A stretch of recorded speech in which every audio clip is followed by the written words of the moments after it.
Bom, estamos aqui novamente nesse segundo momento de entrevista, onde estou aqui do meu lado com a pessoa que tem o maior carinho, porque conheço de uma vida inteira.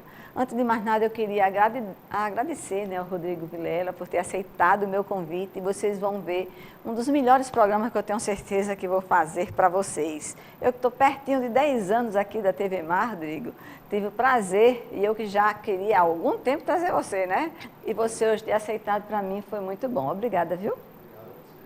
E aí vamos começar daquele jeitinho que a gente costuma fazer aqui, que é apresentando às pessoas quem é o Rodrigo, por que é que ele está aqui, essa escolha de trazer para vocês um exemplo, uma palavra que possivelmente pode mudar a sua vida. E aí, Rodrigo, tudo começou como? Quem é o Rodrigo Vilela, esse filho do Japson, o Japinho querido de tanta gente, da Terezinha, a Terezinha que trabalhou comigo e é tão querida por onde passou. E tudo isso faz a história de um homem, né?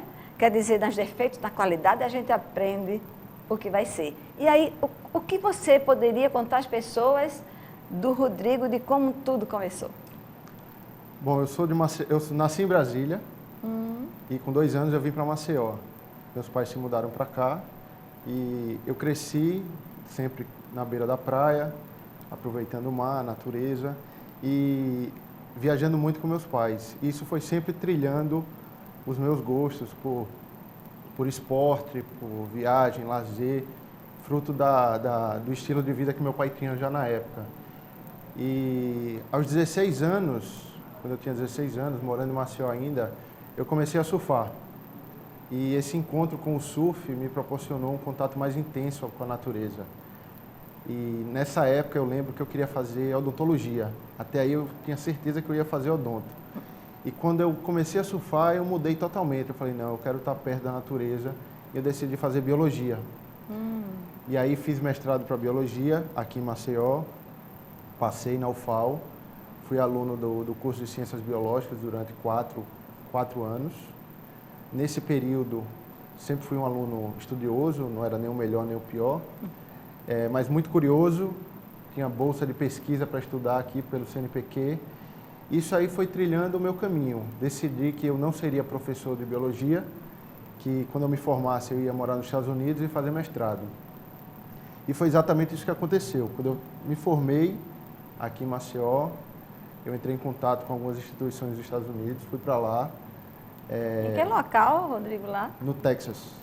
Estudei na Texas A&M, fiz mestrado em aquacultura, cultivo de animais marinhos, com foco em nutrição animal.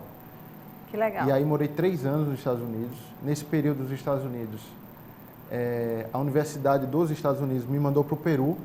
Poxa vida, só um pouquinho, porque essa história, se cada uma que o Rodrigo está falando aqui, a gente se detém, já é um grande aprendizado. Você disse que quando chegou no Texas, que estava nessa faculdade, o que exatamente lhe inspirou ou lhe fez escolher esta faculdade e o que exatamente você viu, estudou e foi legal? O que me fez escolher foi a minha decisão de querer estar sempre perto da natureza e do mar, surfando, e porque a aquacultura trabalha o cultivo de peixe, camarão, e o Nordeste era muito forte nesse cultivo. E essa instituição era considerada a melhor do mundo na área, e um professor veio para cá na época, foi para Natal, eu peguei um ônibus, fui até Natal, assisti a palestra dele. Quando terminou a palestra dele, eu falei, professor, eu quero trabalhar com você, quero ir para os Estados Unidos, quero conhecer. E aí ele me convidou para ir para lá, mas ele falou que não ia pagar nada. Eu falei, ó, pode ir, fica lá comigo 6 meses. Aí meu pai me ajudou, me deu um dinheiro para eu passar 6 meses, mas assim que eu cheguei, ele gostou do meu trabalho e aí me proporcionou a oportunidade de fazer mestrado. Uma mistura de sorte e talento? Fui indo, acreditando, sabendo que ia passar pouco tempo. Eu fui para passar 6 meses e passei 3 anos.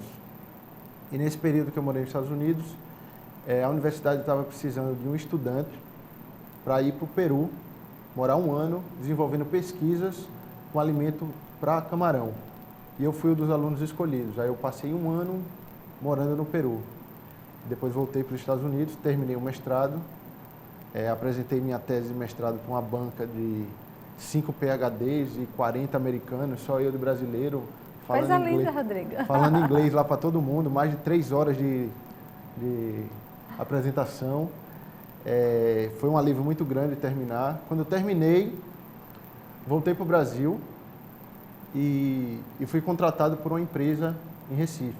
Mas ainda no Peru, o que você diria que no Peru teve assim, foi uma grande aprendizado, uma grande lembrança, que fez uma diferença, digamos assim, nesse período? Eu vivi os extremos, né? Eu morava nos Estados Unidos, primeiro mundo, vinha do Brasil, país em desenvolvimento, e fui morar no Peru, um país muito pobre. Então eu vivi 3 realidades diferentes. Ou seja, a volta ao mundo, né? Nesse período que eu morei no Peru, eu conheci muita gente dando a volta ao mundo, literalmente, que largou tudo e foi dar a volta ao mundo. E eu fiquei muito curioso com aquilo ali. Eu falei, nossa, como é que você fez isso? Eu começava a perguntar eu conheci 5 pessoas. 2 americanos, 1 português, 2 australianos, se eu não me engano. E aí eu perguntei muito para os caras, como é que você fez, como é que você vai, como é que você foi?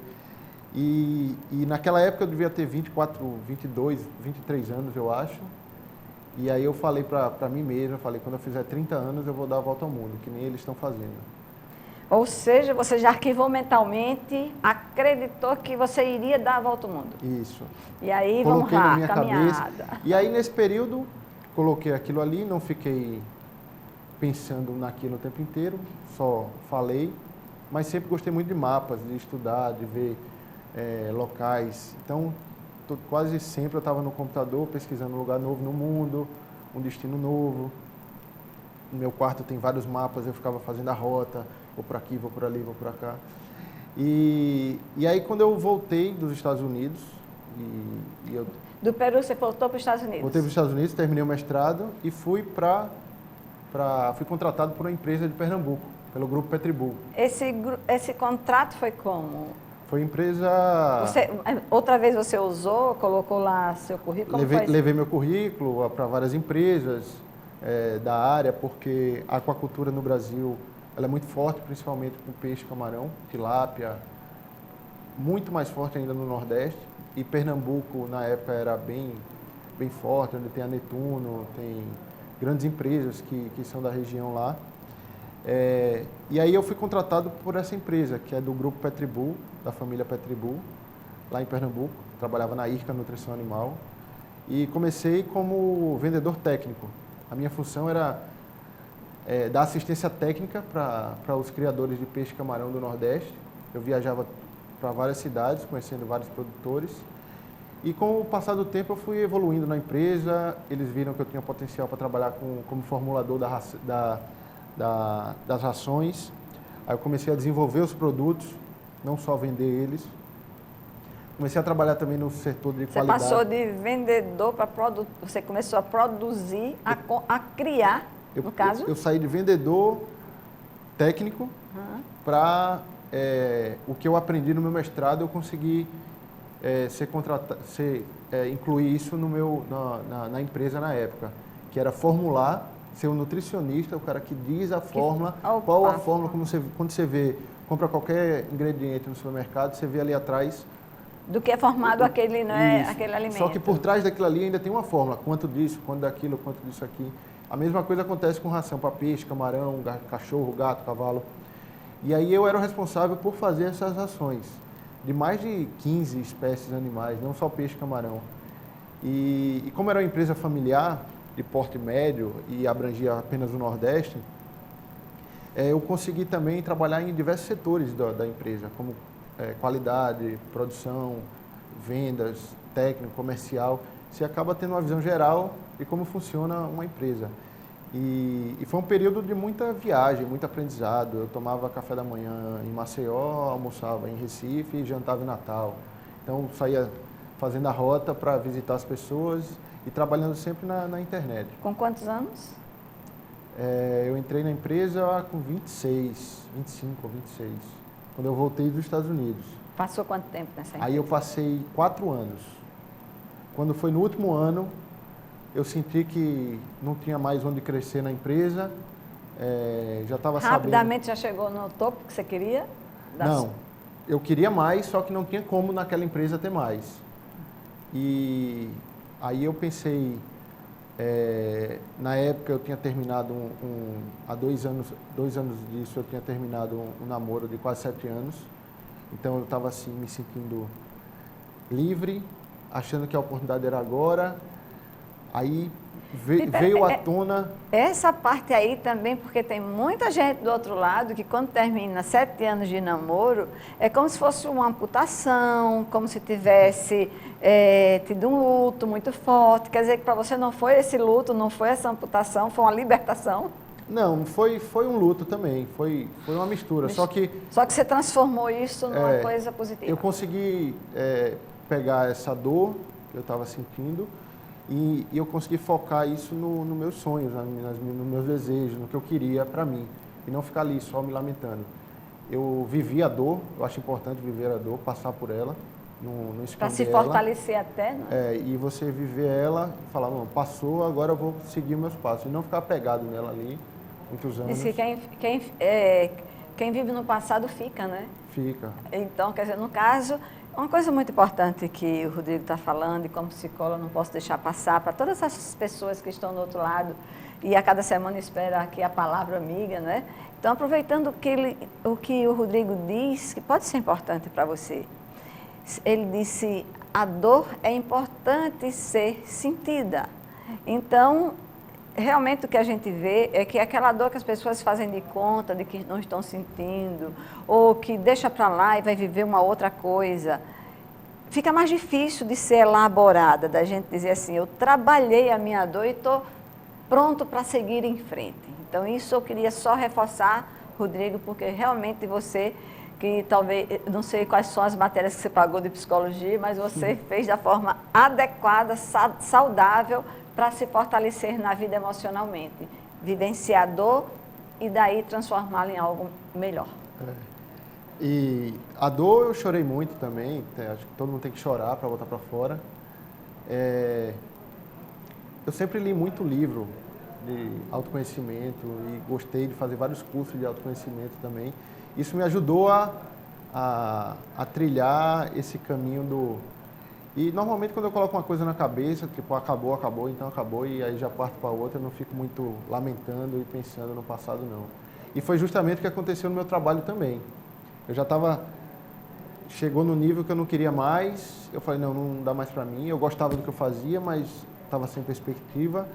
E aí chegou o momento de eu viver o meu sonho que eu conheci lá no Peru, aquele pessoal dando a volta ao mundo, e eu já estava com quase 30 anos, e eu falei, não, agora é minha chance, agora eu vou dar a volta ao mundo, vou largar esse emprego, vou pedir demissão, vou pegar meu FGTS, minha poupança, vou vender meu carro, vou me organizar, e vou me planejar, e vou sair para dar a volta ao mundo, surfando, que era o meu hobby, é o que eu amo fazer, é o que eu gosto de fazer, conhecendo novas culturas. Na época eu até falei para as pessoas, não, eu vou procurar emprego, mas eu não procurei emprego em lugar nenhum, fui vivendo a vida, fui aproveitando. E disse que quando terminasse, quando voltasse, eu ia decidir o que ia fazer. Essa viagem é um período de 1 ano e meio. Mas ela já foi construída assim, vou passar 1 ano e meio, ou foi o acaso? Como é que aconteceu para essa sua? Porque me parece que já havia um planejamento, né? Um mapa, não é? Então não foi uma coisa assim aleatória. Não, eu passei muitos anos planejando, mas na época que eu decidi fazer, que eu disse, eu vou dar a volta ao mundo, foram 2 anos. Peraí, do dia que você decidiu, vou dar a volta ao mundo... O dia que eu decidi realmente dar a volta ao mundo. O dia que eu decidi dar a volta ao mundo foi quando eu conheci o pessoal no Peru. Aí eu falei que ia fazer isso com 30 anos. Certo. Nesse período ficou só no sonho. Certo. Aí terminou o namoro, vivi a dor, veio na minha cabeça. Agora é a hora de colocar os meus sonhos em prática. Aí a partir daí eu comecei a planejar, me organizar, economizar dinheiro, deixar de gastar com besteira para guardar só para o que me interessava. E foi desse momento que durou 2 anos para poder acontecer a volta ao mundo? Foi desse momento para durar 2 anos. Poxa. E aí nesse período eu ia fazer essa volta ao mundo sozinho, só eu.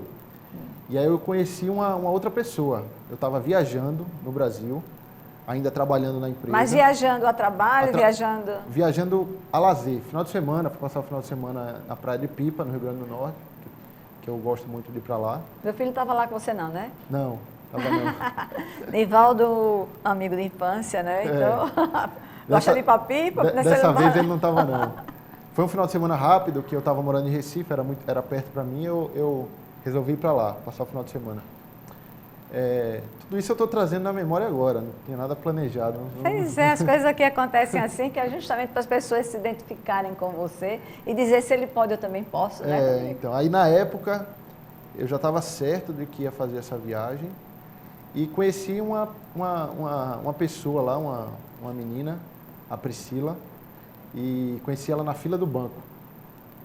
O caixa estava quebrado, estava demorando demais e a fila estava grande e ela estava perto de mim ali. Eu falei, nossa, que menina bonita. Eu acho que hoje à noite eu vou encontrar com ela em algum lugar. Troquei uma ideia rápida ali. Quer dizer que você ainda tem essas energias positivas, né? Você diz, vai ser, vai acontecer, e já vai dando, o universo conspira. Foi, aí eu falei com ela, vou encontrar com ela em algum lugar hoje na rua. Aí saí na rua à noite procurando e achei. Quer dizer que na fila do banco você não conversou com ela, não? Rapidamente, porque a fila já estava andando, só deu para trocar assim uma conversa. Eu lembro que estava passando do Faustão lá, a videocassetada. Aí eu falei alguma besteira lá que eu não lembro agora. E ela riu também e tal, aí pronto, eu falei, mais tarde eu vou encontrar com ela, porque Pipa é um lugar pequeno, você acaba encontrando de alguma forma. E aí encontrei e fui, eu vou botar todas as minhas fichas aqui nela. Queria conhecer mais e tal. E o resto é história, né? A gente ficou juntos, esse final de semana, ela é de São Paulo, ela voltou para São Paulo, eu voltei para Recife. E a gente ficou trocando e-mails, MSN na época. Conversando no Orkut, na época do Orkut ainda. E aí eu falei pra ela, naquele final de semana, eu vou dar a volta ao mundo e tal. E ela falou, eu vou. Aí eu não acreditei. Eu falei, tá bom então. Fiquei só... Achou que era resenha. Achou que era uma brincadeira e tal. Aí a gente se deu bem, ela gostou muito da ideia. A gente fez várias experiências. Mas a Priscila fazia o quê? Ela é decoradora, design de interiores. Ela Ou seja, mora em São nada a Paulo. ver com a natureza, né? Tem a ver também, né? Ela decora no estilo dela, buscando a Mas é ambientalista? Assim, é aquela que faz paisagismo, não, né? Não. Ela já fez. Mais interior. Ela é design de interiores, ela é também pintora. Pinta aquarela, já pintou vários quadros. Ela tem um dom artístico. Ela segue essa linha. E eu sou mais o lado racional do relacionamento. Será? Não sei. Está tão misturado o seu racional com o emocional, uma força tão... Está misturou, equilibrada aí, misturou. Está equilibrado. E aí, nessa época em Pipa, falei para ela e a gente se organizou, 1 ano e meio se encontrando, lá e cá, Recife, São Paulo. Pedi demissão e aí a gente foi juntos. Eu queria passar 2 anos viajando e ela queria passar 1 ano viajando. Aí a gente ficou 1 ano e meio. Homens e mulheres tinham essa coisa, né? Mas preste atenção que ele queria 2 anos, ela queria 1. Aquela história, como terapeuta de casal sempre diz, tem sempre uma negociação e um caminho do meio. Ficou 1 e meio, né? Ficou 1 e meio. E aí ficou tudo certo. Acordo. A gente foi. Nem o que você quis, nem o que ela quis. Nem o que eu quis, nem o que ela quis. Era o que tinha que ser. E o que tinha que ser. Aí em 2011, julho de 2011, está fazendo 4 anos hoje, por incrível que pareça, hoje, fazem 4 anos que a gente viajou, que saiu de São Paulo. Mas hoje são 2 de julho, hoje a gente gravando aqui. A gente viajou no dia 10 de julho. Ou seja, esse mês vai estar fazendo 4 anos. 8 dias, daqui a uma semana. Aí vai fazer quantos? 4 anos que a gente partiu para a viagem. Poxa, parece que foi bem pertinho, né? Parece que foi tanto tempo. 1 ano e meio, a gente passou em julho e ficou até dezembro de 2012. Aí essa viagem foi fantástica, né? A gente criou um blog, chama Quintais do Mundo. Poxa, esse Quintais do Mundo, a gente tem que botar para divulgar. Pode colocar, Quintais do Mundo. Ele está parado hoje, a gente começou Ele contou a história da nossa viagem de volta ao mundo. Hoje ele está começando a voltar, porque a gente está viajando muito pelo Brasil, eu vou chegar lá também. Do mundo ao Brasil, né? A origem de vocês. Aí dos Quintais do Mundo a gente conheceu muitos países, muitas pessoas, muitos estilos de vida, muitas formas de ganhar a vida, diferentes culturas, e isso foi enriquecendo muito a nossa mente e foi levando para vários caminhos diferentes. E nesse processo todo de volta ao mundo, a mudança foi muito grande e a gente voltou em 2012 para o Brasil. Eu voltei para São Paulo A família dela é de lá, a gente mora hoje em São Caetano do Sul. E hoje eu trabalho com outra coisa, com outros processos. Mas olha só, antes da gente chegar a esse trabalho de hoje, vamos aí 1 ano e meio viajando pelo mundo, deve ter alguns lugares que teve toques especiais, que mexeram, que chamaram mais atenção, que tocou mais o coração. Dá para falar um pouquinho desses lugares específicos, o que mexeu com você ou com vocês? Dá. Eu vou contar algumas aventuras. Por exemplo, a gente conheceu a América Central inteira de ônibus, indo país por país, um por um. E nesses países... Ônibus mesmo, não foi metrô não? Ônibus, pinga-pinga. Essa nossa viagem foi do luxo ao lixo. A gente viveu tanto em lugares muito bons, como dormiu em aeroporto, ficou no sofá de amigos.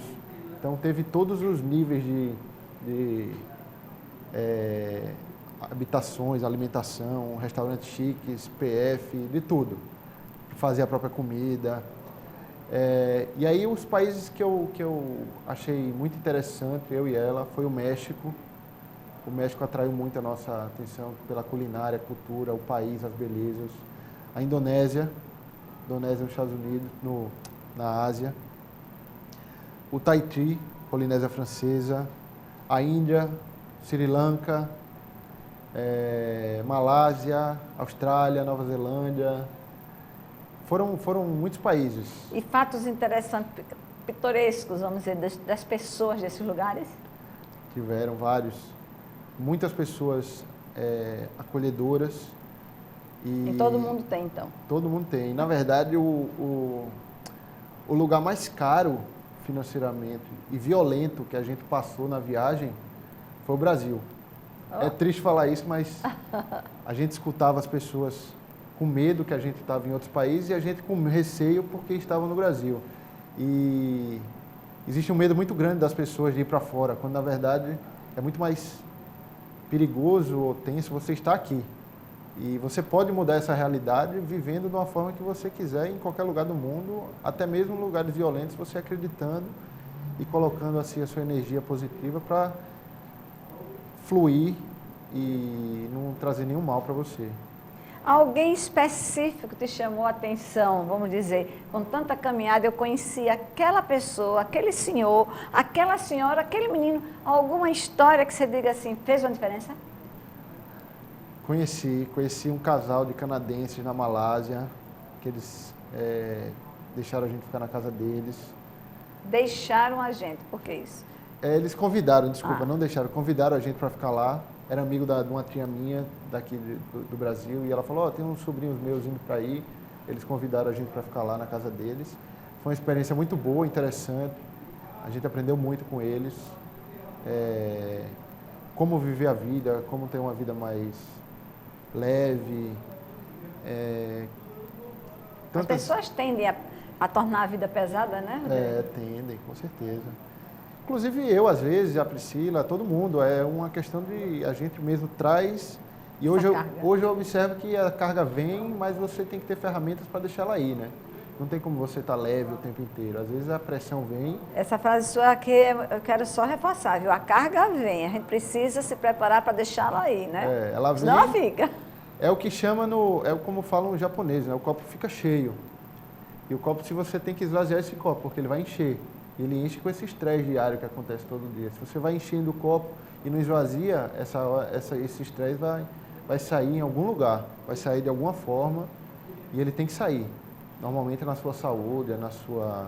São as somatizações, né? Tanta gente responde isso com o corpo, né? Exatamente. Eu acho interessante que quando ele fala o copo, como os japoneses dizem, eu costumo dizer, para explicar no consultório aos meus pacientes, que por que as estruturas emocionais são diferentes? Que às vezes é com muito pouco que as pessoas já manifestam um transtorno mental, emocional, e é porque esse copo, às vezes, não é um copo com água, é um copo de café, que é a estrutura emocional que cada um tem, que ele se diferencia. E às vezes o copo é grande, mas aí as vivências da vida vão se acumulando e às vezes é só uma gotinha d'água que é o suficiente para transbordar. E o trabalho psicoterápico, que aí você vai me dizer qual é o trabalho do japonês e aquele que você faz, que deve ser diferente, claro, do que trabalhamos no consultório, é de que cada situação que vai sendo trabalhada, a gente vai esvaziando esse copo para que ele tenha essa capacidade de enfrentar a vida, de seguir em frente com as novas coisas que são inevitáveis, não é isso, Rodrigo? Exatamente. Hoje, voltando da viagem, eu decidi chegar, estou morando em São Paulo, e decidi mudar de profissão, mudar de vida. E busquei para mim isso que você está falando, a qualidade de vida, como é que eu faço para ter qualidade de vida, desenvolvimento humano, bem-estar, saúde, leveza, esvaziar o copo, tudo mais. Mas deixa só, me permita, Rodrigo, pelo seguinte, a gente está só faltando um minutinho para terminar esse primeiro bloco. Eu queria terminar ainda com essa viagem sua, porque dar a volta ao mundo não é uma oportunidade que qualquer pessoa tenha, mas também é uma decisão, porque a vida é feita de decisão, não é? Então, quantas vezes você teve que, nessa viagem ao mundo, ter a decisão de onde ficar, como ficar, de que forma ficar, para onde ir? E aí eu lhe pergunto, tudo foi como você planejou? Teve que ter criatividade ou ter atalhos no caminho? Como foi bem isso? A viagem ela já saiu com um roteiro pré-definido, mas com flexibilidade para mudar a hora que quisesse. Existe hoje em dia no mundo uma passagem que você pode comprar de volta ao mundo, que você já fecha o trajeto, é uma passagem bem mais barata, mas eu resolvi não comprar essa passagem, porque você tem que estabelecer datas específicas e você tem taxas para pagar se quiser mudar essa data. Como eu sabia que imprevistos podiam acontecer, eu podia gostar de um lugar mais que outro, não querer ficar naquele, querer ir logo para o próximo, tá chovendo, tá muito sol, tá muito calor, tá muito frio. Então a gente começou a definir a rota. A gente deu a volta ao mundo, mas o trajeto ele foi variando, ele foi mudando. Mas ele ficou 90% dentro do previsto. Mas muitas coisas foram mudando, por exemplo, quando a gente chegou no México, a gente, em vez de ir para o México, a gente ia primeiro para Belize. E aí entrou um furacão em Belize. Opa. Aí não deu para ir para Belize, teve que ir para o outro lado. Isso foi uma das mudanças que aconteceu. Quer dizer, o furacão fez vocês modificarem. A rota. Poxa vida, a gente termina esse primeiro bloco da volta ao mundo que deu Rodrigo até ele chegar a ele mesmo, né? E é isso que a gente vai contar no próximo momento desse bloco de entrevista. Então, até daqui a pouquinho, com Rodrigo Vilela aqui falando para vocês coisas que, sem dúvida, será um exemplo, uma referência para a vida de cada um. Até já.